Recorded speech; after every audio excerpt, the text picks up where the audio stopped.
வாசல்ல வச்சிருக்கான். வாசல்ல இருக்கிறவாள் பாக்குறதுக்கு. நீ என்ன பண்ற? நான் சொல்ல என் ஃபாதருடைய போட்டோ வச்சிருக்கேன் சார். அதெல்லாம் சரிதான். அப்பா இருக்கிற மாதிரியா இருந்த அவர் என்ன தர்மங்கள் பண்ணினாலும் அதை நீ பண்ணினியா? அது அவரோட போச்சு சார். இது நான் வேற, என் வழியெல்லாம் வேற. வாஸ்தவம் தான். இருந்தாலும் அந்த வழியில கொஞ்சமாவது பின்பற்றினாத்தான் அந்த ஜென்மாவுக்கு ஒரு கரைத்தேற ஏறும். மிதோபிபக்தியாக அவ எவ்வளவுதான் பெருமை இருந்தாலும் கூட அவ இருக்கிற இடம் தெரியாத போச்சு. இப்ப மெட்ராஸ்ல இந்தியாவுக்கு வந்து எல்லாம் எல்லாருக்கும் யாராவது இறந்து போனா வெறும் இறந்து போனான்னு சொல்றதுல அமரர் ஆனார். அமரராய் அவன் நரகத்துக்குன்னா போனோம். இவன் பண்ணின காரியத்துக்கு அமரர் ஆனார். இயற்கை எழுதினார். இயற்கையெல்லாம் எழுதல, மண்ணோட மண்ணா போயிட்டான். அது இயற்கை. அது இயற்கைங்கிறது பிரகிருதி. முதல்ல சொன்னேனே, பிரகிருதி ஸ்வரூபம், அம்பாளுடைய ஸ்வரூபம். அது அதை அடைய முடியுமா இவனால? அது மாதிரி நம்ம வேணா பேசிக்கலாமே தவிர கொஞ்ச காலம் ஆனா நம்ம மறந்து போறது. கொஞ்ச காலத்துக்கு முன்னாடி அவர் வித்வான் இருந்தாரு தெரியுமோ? ஏதோ கேள்விப்பட்டிருக்கேன். இப்ப உசுரோடு இருக்கிற போதே ஞாபகம் இல்லை. ஒரு தடவை ஐஏஎஸ்ல ஒரு இன்டர்வியூல கேட்டான், who is Balakrishna Shastri? Is a great cricket player. நான் உசோடு இருக்கிற போதே ஒருத்தருக்கு தெரியல, போன புறமா ஞாபகம் வச்சுட்டு இருக்க போறான். அதனால மிதோ பிபத்யேத கிரகவ்ரதானாம் அதந்த கோபிகி விததந்த மிஸ்ரம் புனః புனச்சர்வித சர்வணானாம். நான் வெத்தலை போட்டுக்கிறோமே, வெத்தலை போட்டுக்கிற போது இந்த ஊர்ல வெத்தலையே கிடைக்கல. ரொம்ப கஷ்டப்படுறேன். யாராவது வெத்தலை இருந்ததுன்னா வாங்கி கொடுங்க. வேற எனக்கு ஒன்னும் சால்வ போத்த வேணா, வெத்தலை வாங்கி கொடுத்தா போறோம். அப்படியே ஒருத்தர் 2 பேர் வாங்கி கொடுக்குறான். அதான் அவ்வளவுதான், 4 நாள்ல க்ளோஸ் பண்ணி விடுறேன். ஏன்னா மாடு அசை போடுற மாதிரி மனுஷனுக்கு என்ன வெத்தலை போட்டுக்கிறதுல என்ன சுகம் இருக்கு? வெறும் வாயில போட்டு போட்டு கொதப்புறான் பாருங்க. அசை போடுறதே மாடு. புனః புனச்சர்வித சர்வணானாம். சர்வணம்னா வெத்தலை பாக்கு போட்டுக்கிறது. அது வாயில போட்டு போட்டு கொதப்பி எப்படி இருக்கு? அதையே தன்னுடைய எச்சலையே தான் ருச்சிக்கிற மாதிரி தான்டா. பார்த்ததையே பார்த்துக்கிட்டு, சொன்னதையே சொல்லிட்டு, நினைச்சதையே நினைச்சுக்கிட்டு இப்படியே இருந்துட்டு இருக்கேன் பாருங்க. கார்த்தால எழுந்து என்ன 5-6 o'clock எழுந்துருவேன். 6 o'clock 6:15 coffee சாப்பிட்டுருவேன். கரெக்டா பங்க்சுவலா 6:15 சாப்பிடுவேன். அப்புறம் ஒரு 7 o'clock குளிச்சுட்டு வந்துடுவேன். அப்புறம் பூஜா ரூம்ல போய் கொஞ்ச நாள் அழுவேன், ஏதோ பண்ணுவேன். அது ஒரு 7:30 முடிஞ்சிடும். முடிஞ்ச உடனே ட்ரெஸ் பண்ணிட்டு ஆபீஸ் போயிடுவேன். ஆபீஸ் போயிட்டேன்னா அங்க போய் ஆபீஸ்ல போய் என்ன பண்றானோ பண்ணிடுவோம். பண்ணிவிட்டு 5 மணி ஆன உடனே திரும்பிடுவேன். 5:30 அங்க ஒரு ட்ரெயின் இருக்கு. எங்க ஊர்ல, இந்த ஊர்ல கார் இருக்கு. அந்த ட்ரெயின் இருக்கு. ட்ரெயின்ல ஏறினா 6 o'clock வீட்டுக்கு வந்துடுவேன். 6 o'clock வீட்டுக்கு வந்த உடனே வீட்டுல என் சம்சாரம் ஒரு டீ கொடுப்பேன். சரியா 6:15 6:30 டீ சாப்பிடுவேன். அப்புறம் அந்த பேப்பர் ஆனந்த விகடன் அது இதெல்லாம் படிச்சிருப்பேன். 7:30 ஆகும். அப்புறம் உடனே இலையை போட்டு சாப்பாடு 8 o'clock சாப்பிட்டுருவேன். 8 o'clock சாப்பிட்ட உடனே அதுக்கப்புறம் கொசு வலையை கட்டி படுத்துருவேன். இப்படியே 40 வருஷம் சர்வீஸ். புனః புனச்சர்வித சர்வணானாம். இதை 10 பேர் சொல்லிருக்கேன். பங்க்சுவலா நான் எப்போதுமே பங்க்சுவலா சாப்பிட்டுருவேன் சார். இது புனః புனச்சர்வித சர்வணானாம் மிதந்த அதந்த கோபிகி விஷதந்த மிஸ்ரம். அப்படி இருக்கிறவரிடத்துல என்னத்தை எதிர்பார்க்க முடியும்? இதனாலே பகவான போய் அவன் இருக்கானான்னு கண்டுபிடிக்க முடியுமா? எங்க இருக்கான்னு கண்டுபிடிக்க முடியுமா? அதனால அவனுடைய தயவு எப்படி வரும்? அவனுடைய கிருபை எப்படி வரும்? அதனால அவரை நினைச்சு நினைச்சு நினைச்சு சொன்னாதான் வரும். இந்த அர்த்தாதுரமாக இருக்கிற புத்தியானது கொஞ்சம் நீங்கணும். இதுல என்ன இருக்கு, இதுல என்ன இருக்கு, என்ன இருக்கு, என்ன இருக்குன்னு சொல்லிட்டே இருக்கே தவிர அதுதான் வேணும் போல இருக்கு. இப்ப கேட்கிறேன் பாருங்க, வெத்தலை வேணும்னு கேட்கிறேன். என்ன தைரியமா கேட்கிறேன் பாருங்க. ஏன் மனுஷனுக்கு அதுல அடிமை, நாக்குக்கு அடிமை, பார்வைக்கு அடிமை, பேச்சுக்கு அடிமை. பேசாமல் இருக்குன்னு சொல்றா. பேசாமலா இருக்க முடியுது? சில பேர் ஒரு வாரத்துல ஒரு நாள் மௌன விரதம் வச்சுக்கிறான். வியாழக்கிழமை மௌன விரதம். அன்னைக்குதான் சம்பந்தி வர்றாரு ஊர்ல இருந்து. அவர் வந்த உடனே அவர் பார்த்தார். அவர் கோபம் வந்துருத்து. என்னங்கண்ணா என்ன பார்த்து என்ன திடீர்னு என்ன வாய் ஊமையா போயிட்டார்.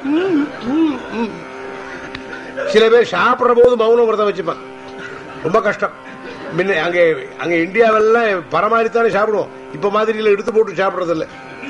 இவன் எடுத்து போட்டு சாப்பிட்டாலும் இன்னொருத்தருக்கு இருக்காது. அப்படி அது கிடையாது. பரமாறணும். பரமாறுற போது மௌனம் வச்சுனா ரொம்ப கஷ்டம். அது இன்னொருத்தர் வீட்டுல போய் மௌனம் வச்சுட்டா கஷ்டம். ஒருத்தர் இப்படி இப்படி காட்டின்னு இருந்தார். இந்த மாதிரி ஒன்னும் புரியல, என்ன இப்படி சொல்றாருன்னு. மௌனமா இருக்கிறது முடியாது, பேசாமல் இருக்க முடியாது. யார்கிட்டயாவது பேச்சு கொடுக்கணும். பக்கத்துல யாராவது உட்கார்ந்தாலும் அவங்ககிட்ட யாராவது கேட்கணும். இது என்ன, நீங்க எந்த ஊரு, எங்க இருந்து? அப்படி சில பேர் இருக்கான். பேச்சு கொடுக்கறதுல மன்னன், பேச்சு இழுக்கிறதுலயே மன்னன். என்னை பார்த்து, நீங்க பாலக்காடோ, பாலக்காட்டுல பார்த்த மாதிரி இருக்கு. நான் ட்ரெயின்ல இல்ல போனா பேசுறது இல்ல. எனக்கு எத்தாப்புல ஒத்துவாங்க, தஞ்சாவூர்ல பார்த்த மாதிரி ஞாபகம் இருக்கு. அந்த கல்யாணத்துக்கு வந்திருந்தேன், இந்த சமாராதனையில கூட சாப்பிட்டேன். அங்கதான்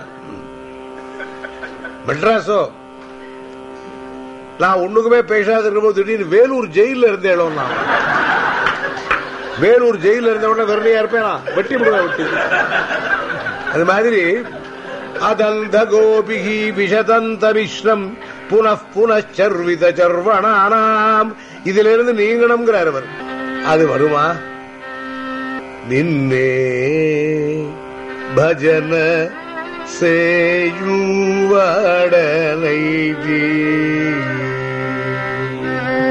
தியாகராஜ சுவாமி சொல்றார், என்னை இழுக்கிறவெல்லாம் எத்தனையோ பேர் இருக்கான், எல்லாரும் எல்லாத்தையும் விட்டுட்டுறாமா, உங்ககிட்டயே நான் உட்கார்ந்து இருக்கேன்டாப்பா.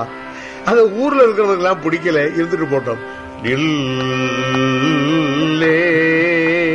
பஜன சேயுவாடலை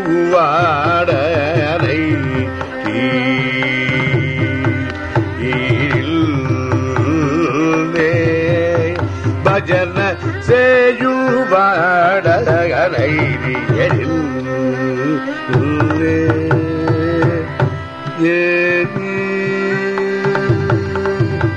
பல்லக சாயி பல்லக சாயி பல்லக சாயி பாருலக விடலே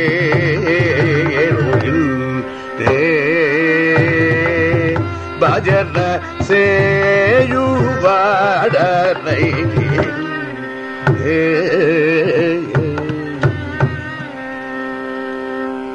பன்னகசாயி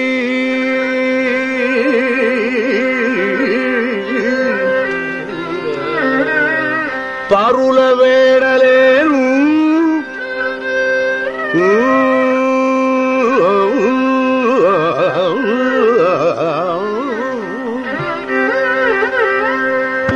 இன்னொருத்தர்கிட்ட போக மாட்டேங்கிறார். பருவல வேடல பல காரியங்கள், இன்னொரு காரியங்கள், உன்னை பாடுறது உன்னை நினைக்கிறத தவிர இன்னொன்னுக்கு நான் போறது இல்ல. இந்த பிள்ளை இதை சொன்ன உடனே ஹிரண்யகசிபு தள்ளினான், அவனை பிடிச்சு தள்ளினான். குழந்தை உருண்டு போய் விழுந்தான். இவ்வளவு நாள் இந்த குழந்தைய வச்சு கொஞ்சினவருக்கு திடீர்னு கோபம் வந்துருது. காரணம் என்ன? சுவார்த்தம். தன்னை கொண்டாடல, தன்னுடைய பகைவனாயிருக்கிற பகவானை பத்தி கொண்டாடுறான்னா அதான் இது உண்மையான அன்பு. அது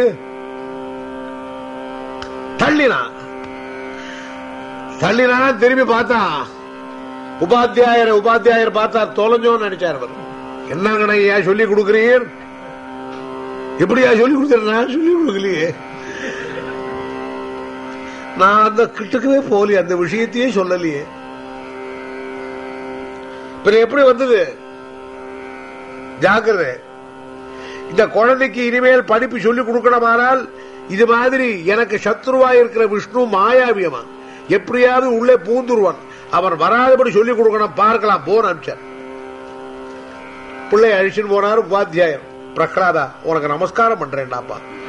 ஏண்டாப்பா அப்படி? என்ன பகவான் கொடுத்திருக்கிற கைகள் எதுக்கு சேர்த்து அவனை கொண்டாடுறதுக்கு? கர்மாக்கள் செய்யற கை இருக்கே, கொடுக்கிறது, இது வாங்கிக்கிறது. இடது வலது, இடதுலதான் அம்பாள் இருக்காள், வலதுலதான் கர்மா.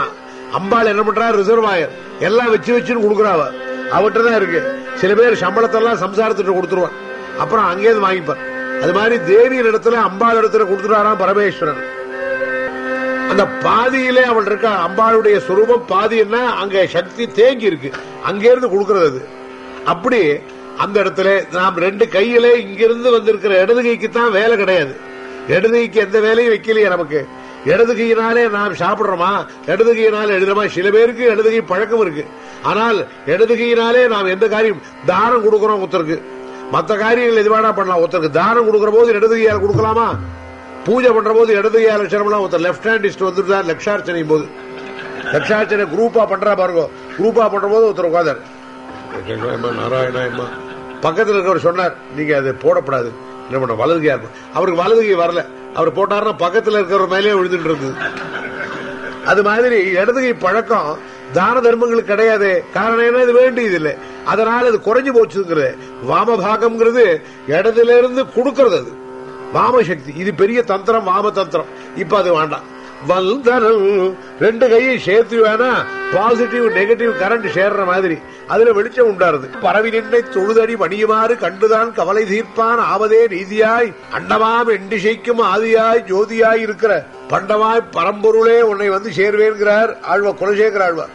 தொண்டெல்லாம் பரவி நின்றை தொழுதடி மணியுமாறு கண்டுதான் கவலை தீர்ப்பான் ஆவதே நீதி. தொண்டு செய்யணும். நான் தாசன், நான் அடிமை. அடிமைன்னா அதனால குறைஞ்சு போகல, செய்ய வேண்டிய காரியத்துல குறையாது. பக்தர்கள் எல்லாம் அப்படிதான் இருந்தா, எவ்வளவு பெரியவர்களா இருந்தாலும் கூட தங்களுடைய பெருமையை சொல்லிக் கொள்ள மாட்டார்கள்.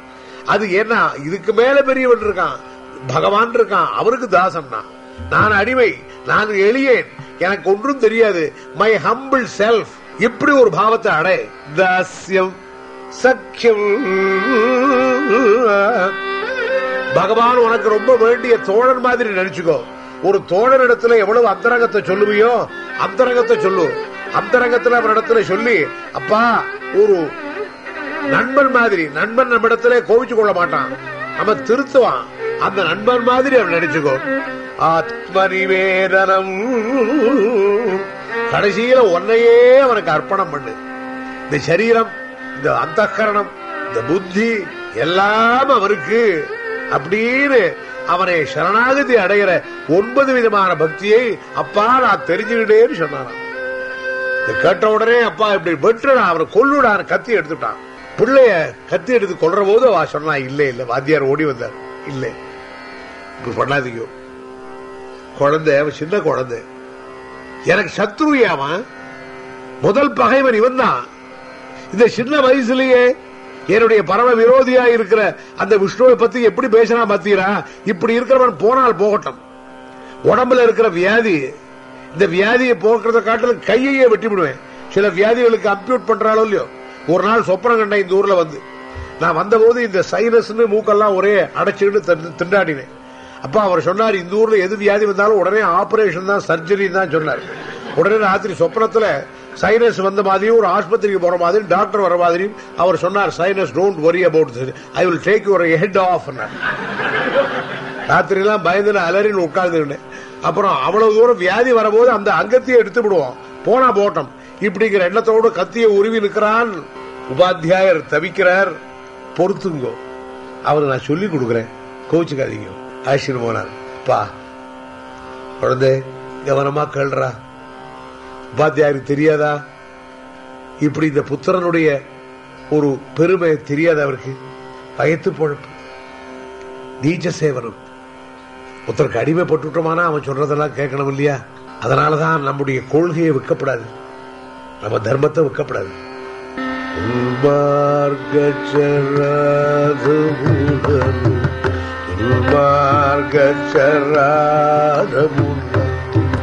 துரதீவல்ல ஜாலராம்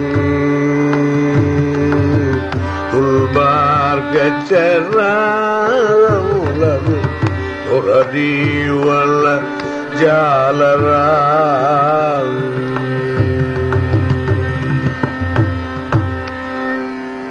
துன்மார்கச்சராதமுலனு துரதீவு அன ஜாலரா. துன்மார்க்கமா இருக்கிறவா ஜனங்களை போய் அவன் பக்கத்துல போய் அவனை துரை துரைன்னு கூப்பிட முடியாது, வைக்காதே ராமாங்கிறார். அப்படித்தானே பொழைச்சான் ஒரு காலத்துல.